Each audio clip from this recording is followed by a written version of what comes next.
Suatu sore sekitar pukul 4 WITA ya, saya sedang mencuci eskavator. Saat itu pompa air yang saya gunakan tiba-tiba tidak mau menyala, padahal mesinnya masih baru. Saya berusaha menghidupkannya beberapa kali hingga akhirnya menyala.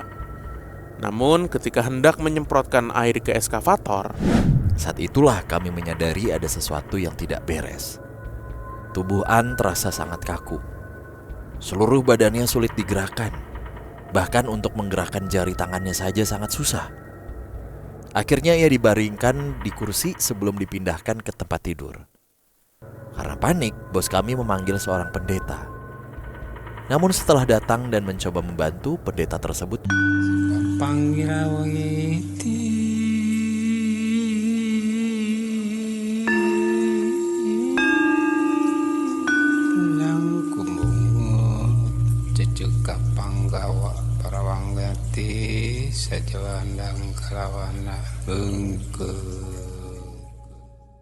Assalamualaikum warahmatullahi wabarakatuh. Shalom, Om Swastiastu, Namo Buddhaya. salam kebajikan. Selamat datang kembali di podcast Malam Kliwon episode 705. Selamat pagi, siang, sore, malam teman Kliwon dimanapun Anda berada. Sehat selalu dan lancar rezekinya. Amin. Balik lagi di PMK. Kita mau ngingetin buat teman Kliwon yang pengen jadi narasumber dan cerita langsung bareng kami, bisa langsung hubungi nomor di bawah ini. Kami ada pengumuman penting nih. Yoi. Di tahun ke-7-nya PMK di 2026 ini kami akan melakukan hajatan. Wah, event ini dia. Event live podcast merayakan ulang tahun PMK di tanggal 26 Juli 2026 hari Minggu. Lokasinya ada di Jakarta pokoknya. Iya. Jadi buat teman Kliwon siap-siap, pantengin pengumuman di Instagramnya Podcast Malam Kliwon. Jangan sampai kehabisan karena tiketnya sangat-sangat terbatas. Iya. Ya. Oke. Dan nggak akan ada kita doang ya, bakal ada tamu spesial juga. Mantap. Atau narasumber spesial. Vladimir Putin. Apa sih bahasa Rusianya? Hurra!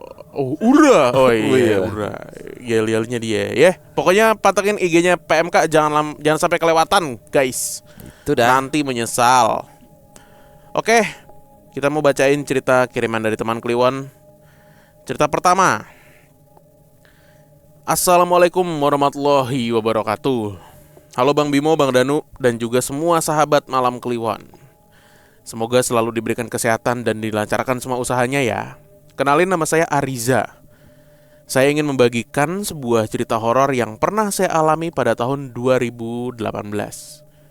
Kebetulan pada tahun 2017 saya merantau dari Aceh ke Kalimantan Utara. Di sana saya bekerja di salah satu perusahaan kontraktor alat berat yang beroperasi di kebun sawit.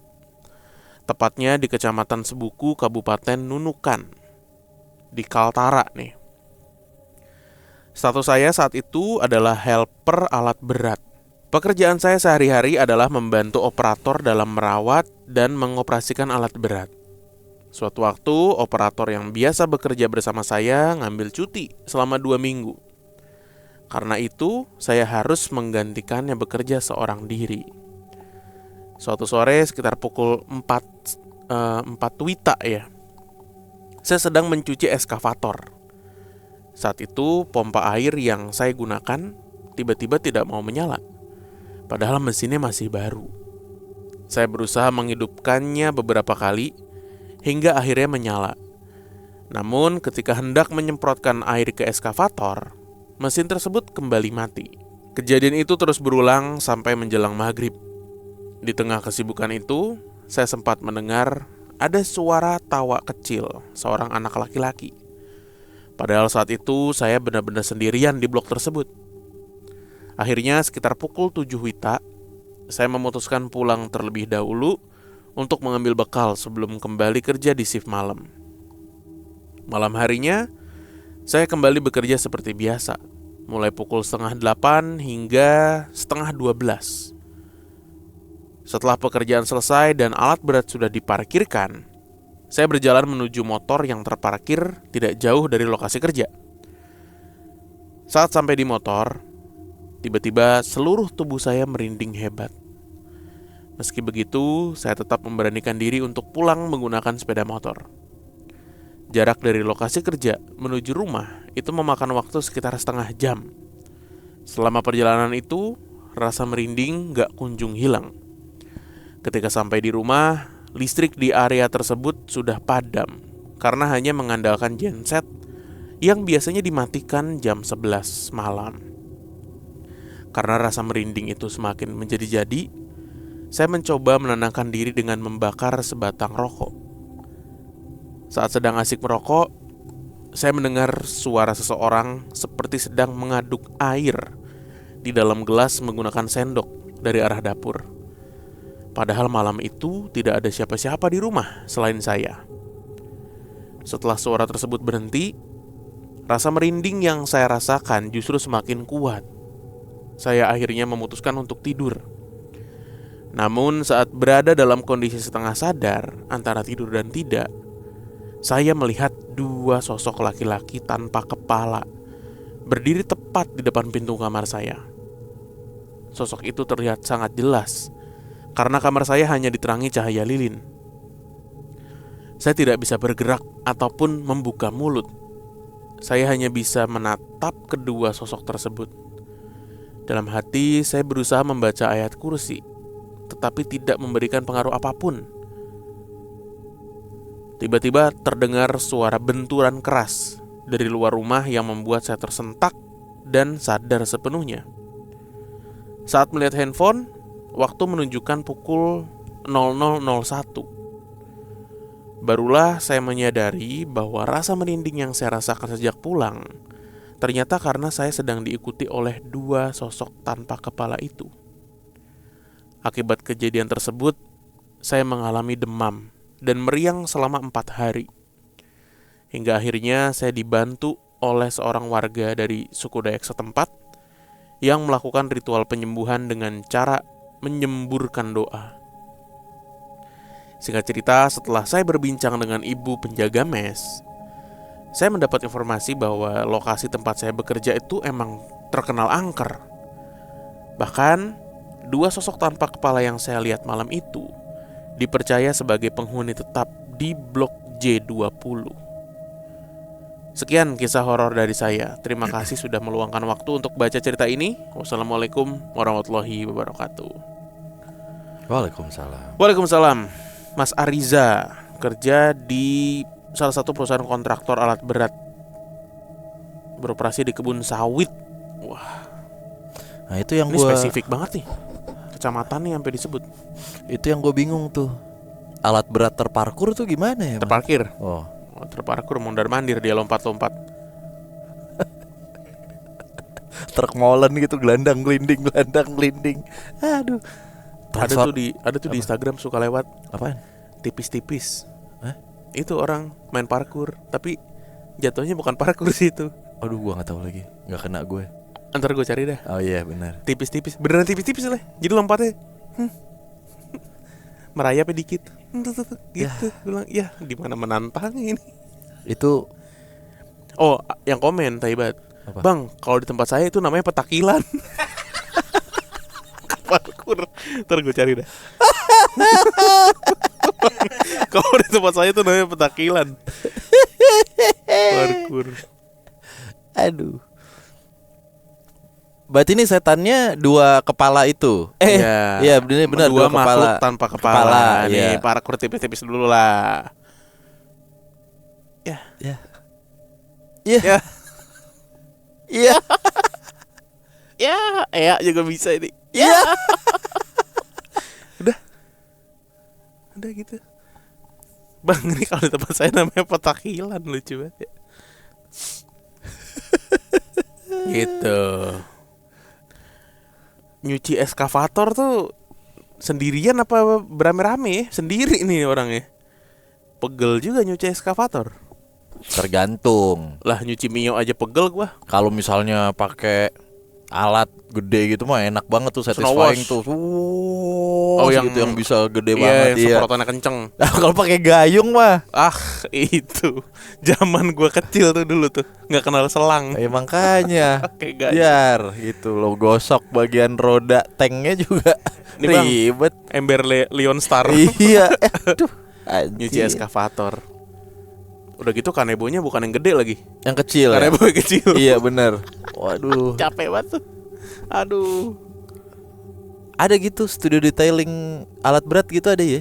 Kali Skuto, mau gak Skuto?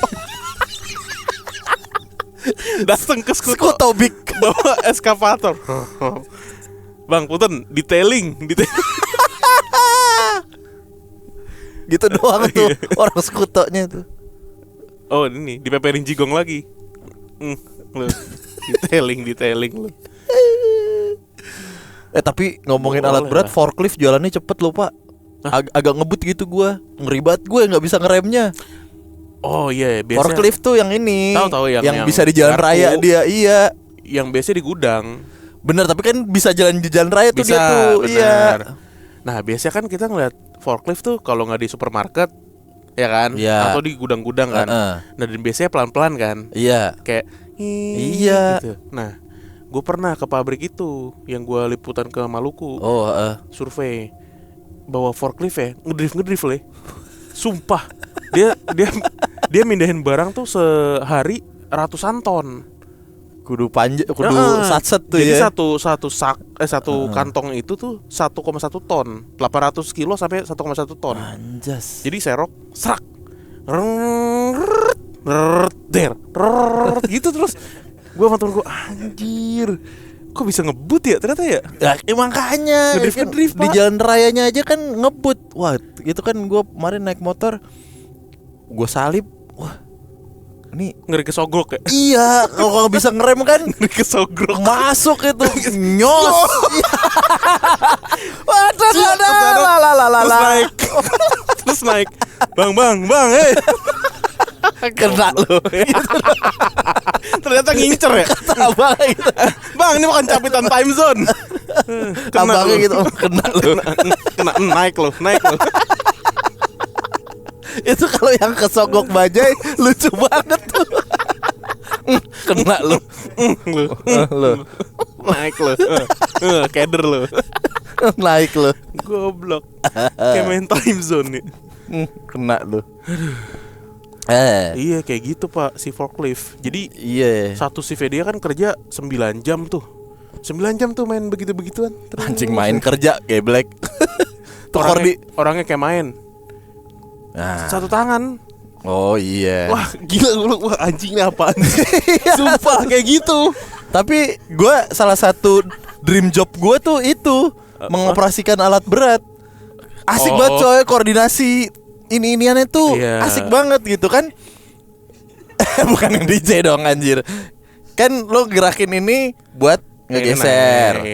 Terus yang ini buat beginiin gitu. Waduh keren banget asli. Banyak banget maju mundur gitu. Iya muter. Lucu, Iya funny, muter kan? iya. Iya, banyak banget tombolnya. Kayak perang pakai gitu maju loh sini. Atau kalau jahil nyolek temen ya. Teng. Ya kan saya lagi ngapain dicolek. Iya, waduh lucu anjir. Keren tuh. Itu eskavator berarti kan. Eskavator, ya ini kan eskavator.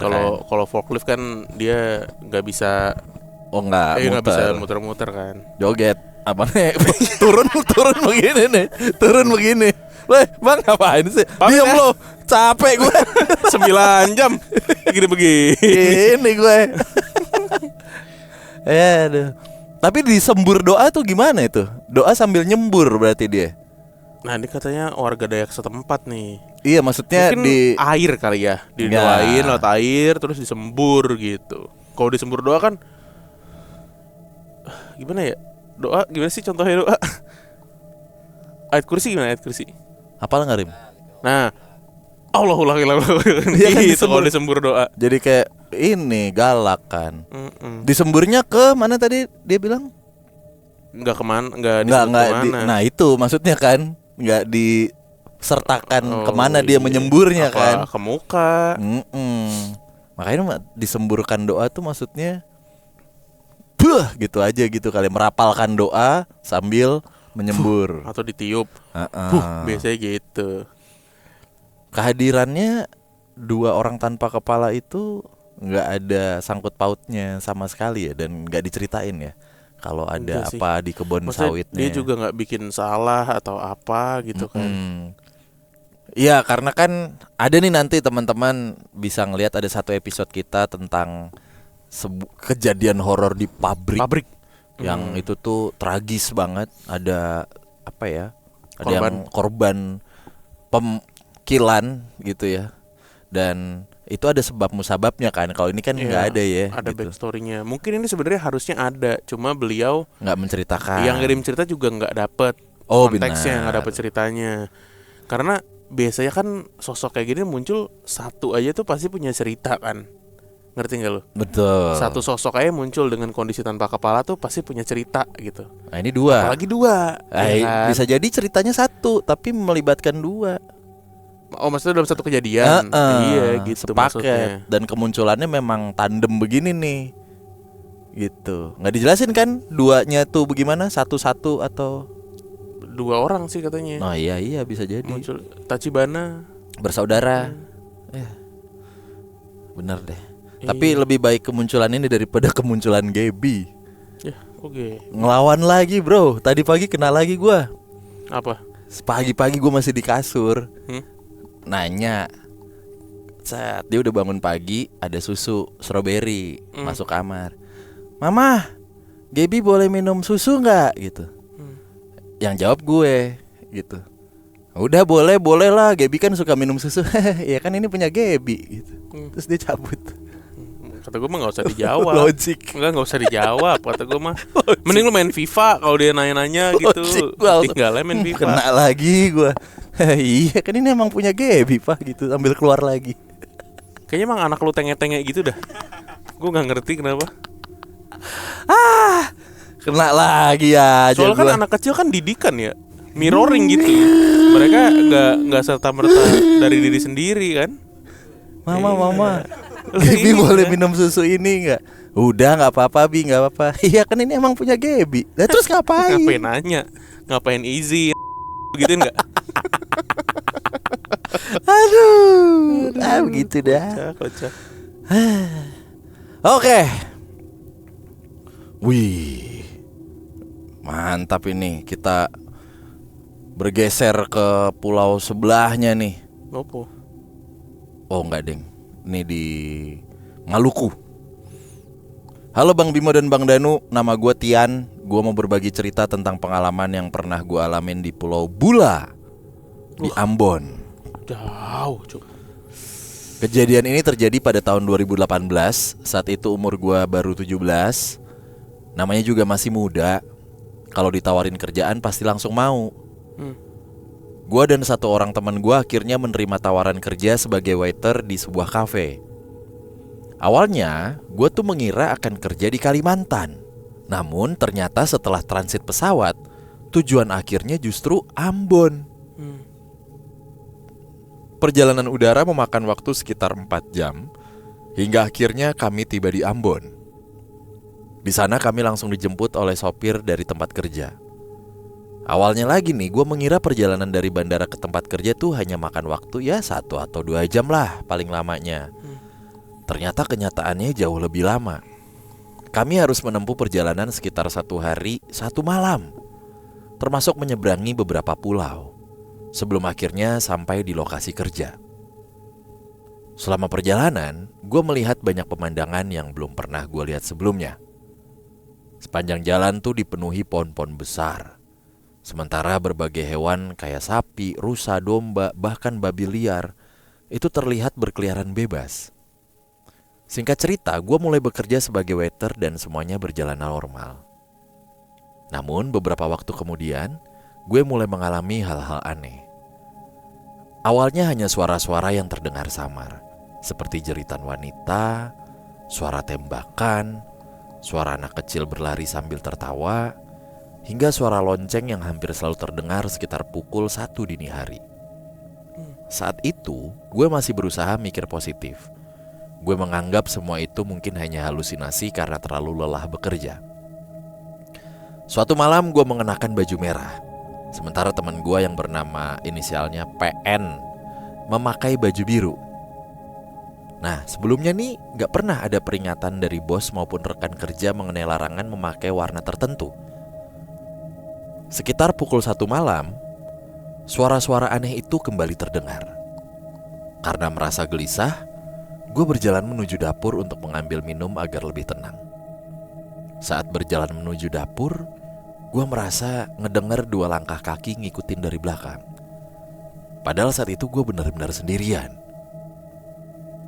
Saat menoleh ke belakang, gak ada siapa-siapa. Cuma angin dingin yang terasa menyapu punggung gue. Maklum aja, bangunan tempat kami tinggal dan bekerja sebagian besar terbuat dari kayu. Dan dari dalam bangunan, area luar dipenuhi pepohonan itu tuh masih terlihat cukup jelas. Ditambah angin malam yang bertiup tuh sangat kencang. Setelah mengambil minum, gue kembali ke area depan kafe dan duduk menunggu tamu. Namun setelah itu perasaan tidak nyaman justru semakin kuat. Gue merasa seperti sedang diawasi. Teman gue si PN juga mengaku merasakan hal yang sama. Wajahnya terlihat pucat dan gelisah. Gue mencoba menenangkannya dan memberinya minum. Beberapa menit kemudian, seorang warga datang menghampiri kami. Dengan wajah serius, ia memperingatkan agar kami segera mengganti pakaian karena di tempat itu tidak diperbolehkan memakai baju berwarna merah dan biru. Setelah mengatakan hal itu, warga tersebut langsung pergi dengan tergesa-gesa. Kami belum sempat mencerna perkataannya. Ketika sekitar pukul 1.36, listrik tiba-tiba padam. Beberapa menit kemudian, listrik kembali nyala. Saat itulah gue merasakan sesuatu yang membuat bulu kuduk merinding. Ada hembusan angin tepat di telinga gue. Lalu terdengar bisikan yang menyuruh gue pergi. Rasa takut langsung menyelimuti seluruh tubuh gue. Dalam hati gue terus berdoa dan berusaha menenangkan diri. Setelah itu gue mencoba mengobrol dengan beberapa rekan kerja lain untuk mengalihkan perhatian. Namun teman gue yang lain, An, yang duduk di samping, hanya terdiam dengan kepala tertunduk. Ketika ditanya, ia hanya mengatakan bahwa dirinya mengantuk. Sekitar 2 jam berlalu, karena mengira An tertidur, kami membiarkannya begitu saja. Saat kafe hendak tutup, kami mencoba membangunkannya. Namun ia tidak merespon sama sekali. Ia hanya menggeleng pelan tanpa mengangkat kepala. Bos laki-laki kami ikut membantu membangunkannya. Saat itulah kami menyadari ada sesuatu yang tidak beres. Tubuh An terasa sangat kaku. Seluruh badannya sulit digerakkan. Bahkan untuk menggerakkan jari tangannya saja sangat susah. Akhirnya ia dibaringkan di kursi sebelum dipindahkan ke tempat tidur. Karena panik, bos kami memanggil seorang pendeta. Namun setelah datang dan mencoba membantu, pendeta tersebut juga tidak mampu mengatasi kondisi An. Tiba-tiba An bangun. Ia langsung menunjuk ke arah gua dan menatap dengan penuh kemarahan. Dengan suara yang berbeda, ia berulang kali menyuruh gua pergi. Saat gua mencoba bertanya apa kesalahan yang telah gua lakukan, ia tidak menjawab. Sebaliknya, kemarahannya justru semakin menjadi-jadi. Lalu sesuatu yang sangat mengerikan terjadi. An membalikkan tubuhnya dan bergerak ke arah gua dengan posisi tangan dan kaki yang terbalik. Ia berjalan mundur sambil terus menatap tajam ke arah gua. Seluruh tubuh gue gemeteran ketakutan. Tangannya terlihat memanjang dan memucat. Ia kemudian merangkak ke arah dinding kayu sebelum melompat dan bergerak menyerupai kuntilanak seperti yang sering digambarkan dalam film-film horor. Semua orang yang ada di sana ketakutan. Bahkan pendeta yang sebelumnya datang memutuskan pergi karena tidak sanggup membantu lebih jauh. Setelah beberapa saat, seseorang memutar lagu rohani Kristen. Gua gak tahu lagu apa yang diputar saat itu.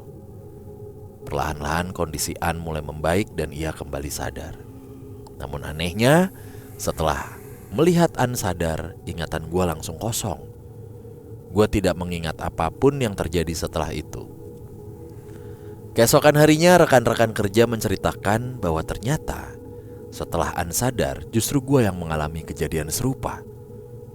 Mereka mengatakan bahwa gue juga sempat bertindak aneh dan bahkan hampir menyerang PN, temen gue yang pakai baju biru malam itu. Sekitar pukul 5 pagi, gue akhirnya sadar. Saat membuka mata, gue melihat keadaan sekitar berantakan. Teman-teman langsung memberi gue minum dan menyuruh gue istirahat, dan setelah itu gue kembali tidur. Ketika bangun lagi sekitar pukul 12 siang, gue dan rekan-rekan kerja dipanggil buat briefing. Dalam briefing itu, kami akhirnya diberitahu bahwa di tempat itu ada larangan tidak tertulis untuk memakai pakaian berwarna merah dan biru.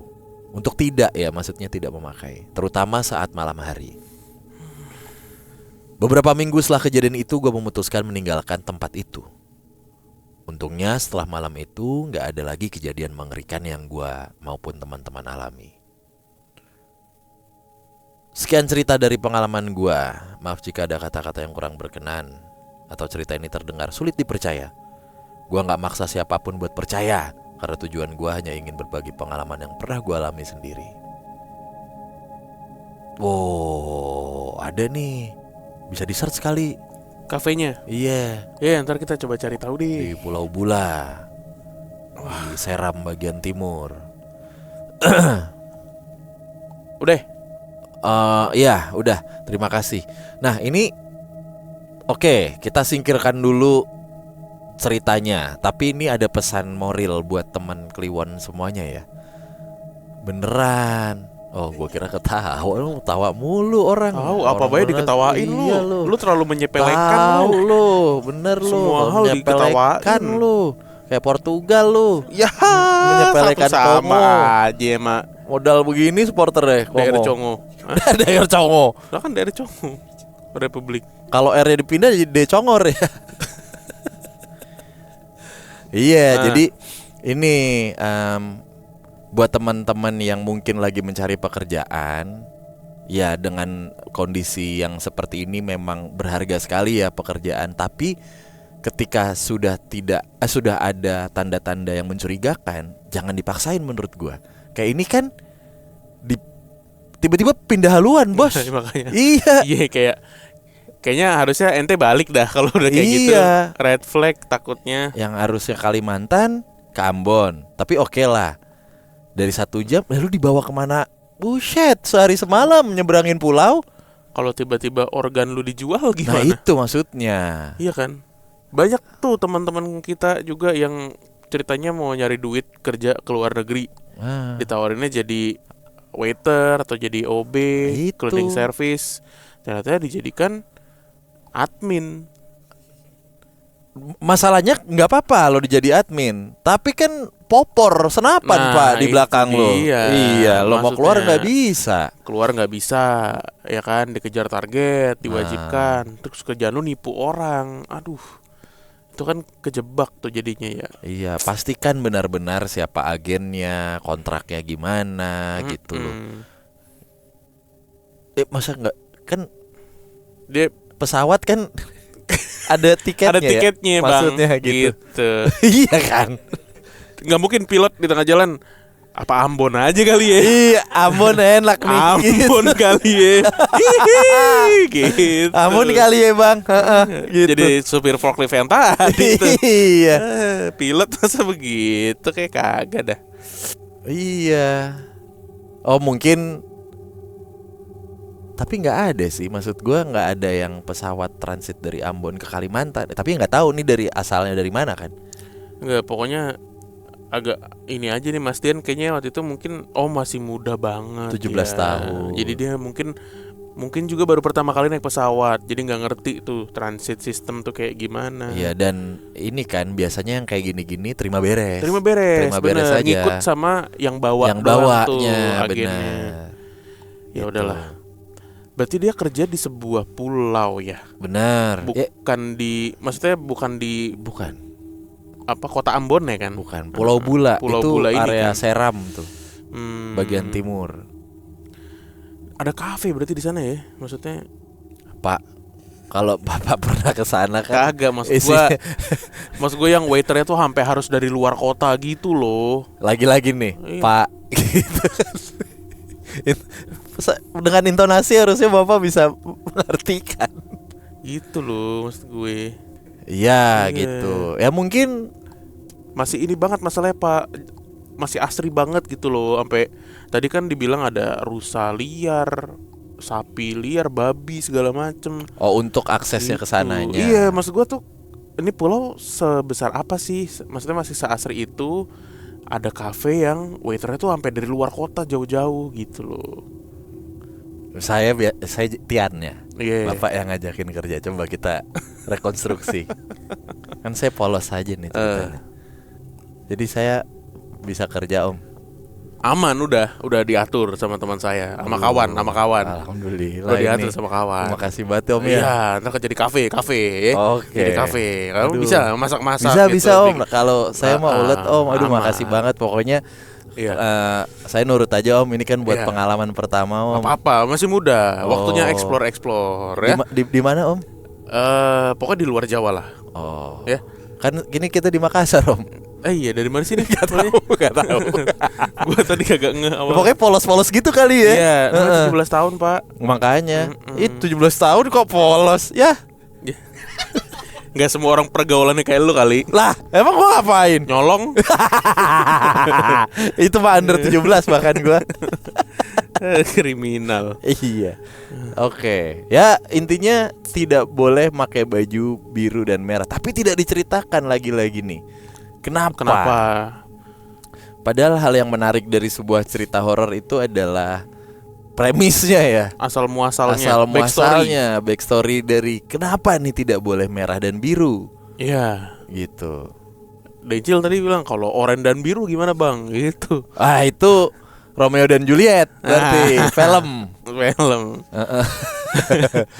Enggak, masalahnya oke, merah oke, hijau iya, biru loh ini. Baru pertama ini gua ngelihat larangan pakai baju biru. Si ada tuh pakai kaos biru, ayo lo hitung. Punya lo kaos biru 1, 2. Ada sih, cuman Apa sih? Lagi-lagi argumen tanpa dasar. Ya lebih ada lah gua kaos biru lah kaos itu merah. maksudnya. Anjing gimana sih? Ada. Kaos merah yang jarang. Nah, Orang argumen gak ada dasarnya. ada kan? Ada. Iya. Di cancel. Aneh banget orang. Maksudnya kok biru? Tapi kamu tidak boleh pakai warna biru. Hardcore bro. Saya Aceh saya. Hitam. Kamu tidak boleh pakai baju warna biru. Loh, saya Panzer biru. Masa nggak boleh pakai baju biru? Panzer biru tuh mana sih? Semarang. PSIS. Iya, Iya. ada Panzer, ada Snake. Kamu tidak boleh pakai baju merah. Saya Banaspati. Tuh, Persijap Jepara. woi. Kamu Bener tidak, gak? Iya. Kamu tidak boleh pakai baju merah. Loh, saya Ganjar Pranowo. Masa nggak boleh pakai baju merah? Naja ya. Saya lari lagi di Cakim saya nih. Iya. Kamu tidak boleh pakai baju merah. Loh, saya Asiop apa Kinti?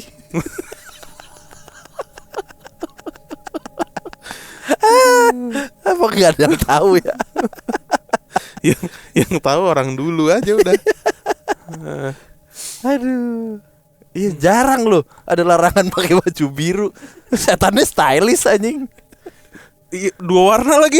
Maksud gua satu aja gitu kalau mau larang-larang mah. Masa 2 warna bos? Dan Robot amat. lo Transformer, berarti gak bisa Transformer ke sono merah biru. Kamu nggak boleh pakai merah dan biru ya? Loh, saya Optimus Prime. Kan ada dua-duanya tuh. Sembarangan kamu larang-larang. Saya Optimus Prime. Optimus Prime. Ada merah, ada biru. Oh, saya Superman. Oh iya ya, merah biru ya. Nggak Spider-Man boleh juga. tuh. Apa? Spider-Man juga. Nah, berarti nggak boleh superhero nih kesini nih. Iya. Kapten Amerika juga. Kayaknya tuh kombinasi merah biru cuman ada di superhero dah. Superhero. Superhero kocak. Dadah.